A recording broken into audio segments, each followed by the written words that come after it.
shine upon you and be gracious to you. Lord, turn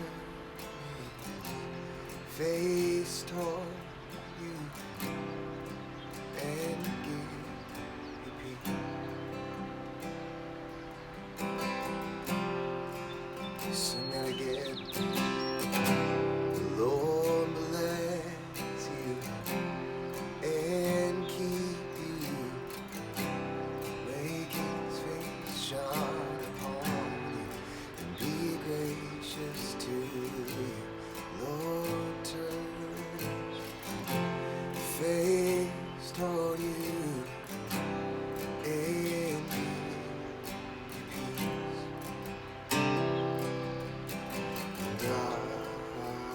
Amen. And amen. And amen. And amen. And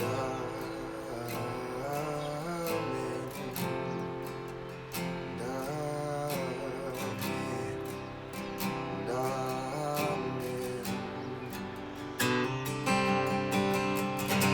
The Lord bless you and keep you. May His face shine upon you and be gracious to you. The Lord turn His face toward you and give you peace.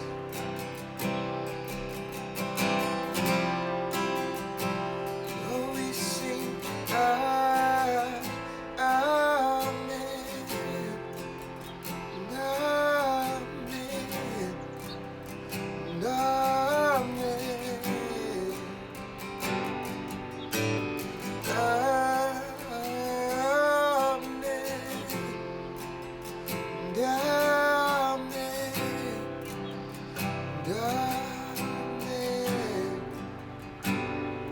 amen, amen.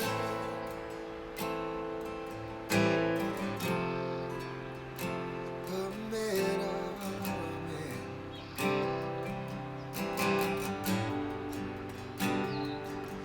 May His favor be upon you in 1,000 generations, and your family, and your children, and their children, and their children. May His favor be upon you in 1,000 generations, and your family, and their children, and their children, and their children. May His favor be upon you in 1,000 generations, and your family, and your children, and their children, and their children.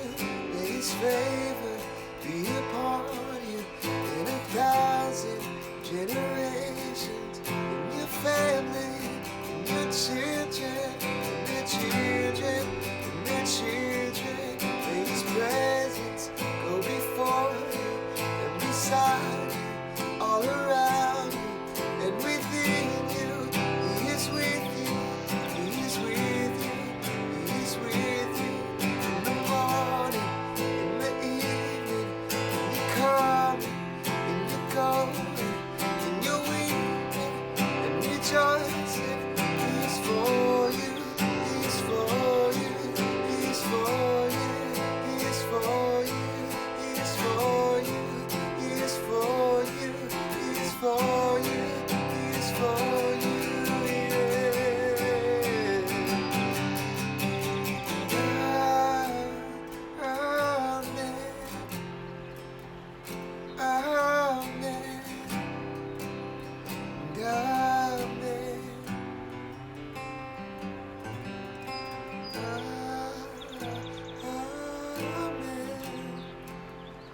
Amen, amen,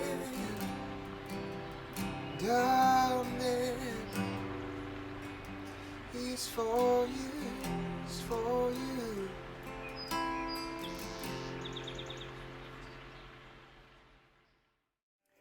Hey everyone, Pastor James here, giving you your daily encouragement, whether you're watching it in the evening, in the morning, in the afternoon. Hopefully some of what we talk about or what I talk about today will find you well. I'm going to talk about relationships today. I want to talk about, significant relationships, obviously, as much as possible. And what I mean by that is, most of us are in some sort of significant relationship, whether it's a marriage, a partnership, an engagement, boyfriend, girlfriend. Even if you're single, this is something that you will be facing at some point here pretty soon. And so, or maybe you just got out of a relationship and so you're in between. But all of these things that I'm going to talk about now, I'm going to talk about 4 habits of a joy-filled marriage. I think is going to be important and relevant to what we're doing and what we're talking about now. Because when we think about it, even though right now you're kind of shelter in place and maybe you're stuck with your significant other, stuck, right? And you're trying to think, well, I'm already close to them. What do we need to talk about closeness for? There's a difference between proximity closeness and your heart closeness. And so the book that we're going through, and this I just kind of stumbled upon it, is called 4 Habits of a Joy-Filled Marriage by Marcus Warner and Chris Corsi. And so these 2 authors spent a bunch of time looking at relationships and neuroscience and putting those together. And they found that there are some key elements that we can do that help your connection and the joy in your heart go up. And so we're going to go through those 4 right now. The first one being play together. This one is a lot of fun because I love laughing with my wife. One of my favorite things to do is make my laugh LOL. My wife LOL. Not my laugh LOL, but my wife LOL. It cracks me up. When I see her laugh, I'm like, why are you laughing? And she's like, you're funny. And I'm like, yeah, you're right. I am funny. And so having fun together is huge. Laughing together is huge. Doing things you both enjoy together is huge. And maybe it's something so simple like playing cards or board games together. Or, I've seen more people do puzzles in the last month than I think I ever have in my entire life, right? They're coming together and doing large puzzles. Maybe it's a home project that you've been putting off. Disclaimer, if you know, and this is where you knowing your relationship is going to help this, if you know that when you 2 work together on a home project, it doesn't go well and there's usually bickering and fighting, don't do it together, right? This is one of those things that you do apart. And so again, you need to know your thing. Like for example, my wife and I, we like to reset our home in the evening. Well, I should say my wife likes to. I just like to keep my wife happy, and so I help her. And what that looks like is I have four kids, and they're crazy, and they're young, and they make a mess. And so at night, we put everything back together. We put the couch back together. Not that, it's torn apart, but we put the cushions back on, and we clean up the toy room a little bit. And so that's just something we do together. And so, when you're resetting your house, do it together, room by room, and talk as you're doing it instead of cleaning separately and then coming together. Maybe it's, just going for a walk together.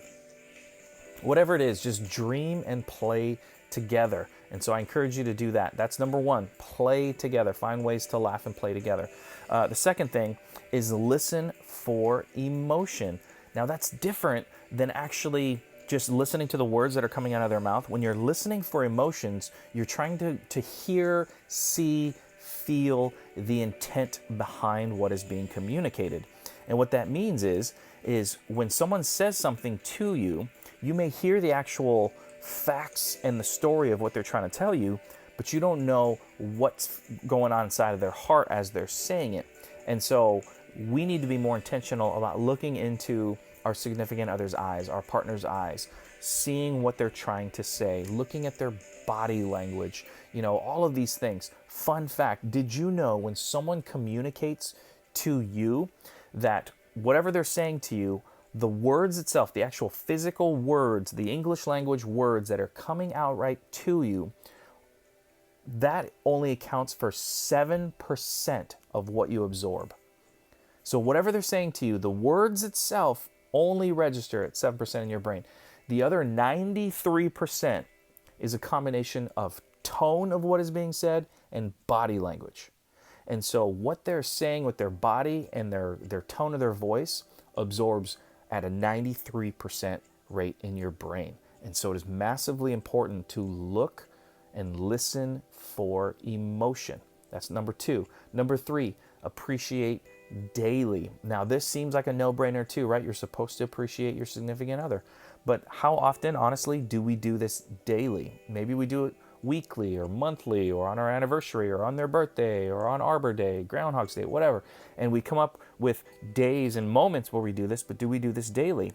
The reality is that our significant other does something for us that we should appreciate on a daily basis. They say something, do something, whatever it is, we need to appreciate that.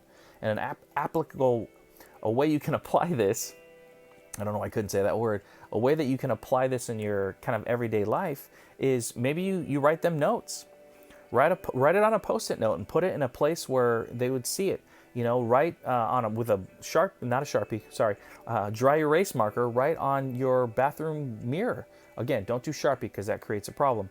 Or, you know, how you can write notes in your shower door. Maybe you write notes in your shower door so that the next time you take a shower, the steam comes up and the way that you appreciate them pops up. How fun would that be? In fact, this could be part of playing together where you guys come up with creative ways to one-up how you appreciate each other. I mean, seriously, how much fun would that be if your goal is to appreciate the socks off of your significant other, your spouse, your, you know, whatever it is. And so this would be incredible, and I would love to hear some of your ideas on this. But I would say appreciate them daily. Find ways. Maybe it's a verbal thing. Maybe it's while you're sitting and you're, you know, dreaming that you just appreciate, or maybe it's a part of what's next on the habit list. Right? 3 is appreciate daily. 4 is nurture rhythm. What that means, you can't always play 24/7. You can't sleep 24/7. You can't eat 24/7. You can't work 24/7. You guys know what I'm talking about. And so there needs to be ways that you nurture rhythm and find a balance that works for your relationship. And your relationship, again, is so different. I can't give you a 1, 2, 3, this is what you have to do for your relationship. I'm just trying to give you ideas that can come alongside of how your personalities are developed. And so what ends up happening is we fill our lives with so much activities. And right now I know activities are a little bit less, but you guys know what I'm talking about. A month ago it wasn't like this. And who knows when, but eventually it won't be like this again. We're going to go back to filling our calendars with school things and work things and sports things and recital things and church things and everything else. And we're going to end up filling up our calendars, and we're going to get to the point where the idea of nurturing rest within your relationship is going to be lost. And so we have to make habits, especially right now. You have a great opportunity to develop these habits right now to nurturing rest within your relationship. And it may not be a whole day thing. It may just be sitting on the porch, you know, in the evening, watching the sunset together.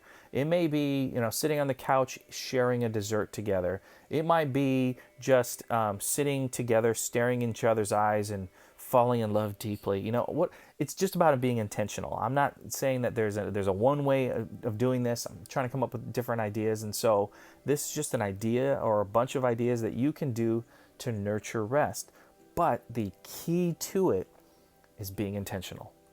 Being intentional means that you are showing priority in this. And so nurturing this rhythm of rest is huge. So again, first one, play together, right? Second, listen for emotion. Don't just hear the words. What are they trying to say? Third, appreciate daily. Come up with ways that are creative to appreciate them. 4, nurture rhythm. Find rest as a couple. So these are just a few. Again, this is a brief snapshot of this book. And so if you want to, it's on Amazon. It's called The 4 Habits of a Joy-Filled Marriage. I would encourage you to get that. If this is something that sparks something inside of you, you can get on Amazon, Audible, Kindle, whatever it is, whatever works for you. But the second thing I ask is, if you have some cool ideas, put those in the comment section. We would love to hear more about this. We would love to share ideas and come up with ways that we can help each other in our relationships on one of these 4 things, whether it's playing together, listening for emotion, appreciating daily, or nurturing rhythm. Help us. Let's help each other. Again, I appreciate you guys. Man, I wish I could be there to hug you guys, high five you guys, all these other share a donut with you guys. But virtually, this is what I'm going to be able to do for you at this point. Love you, miss you. I'll see you guys soon.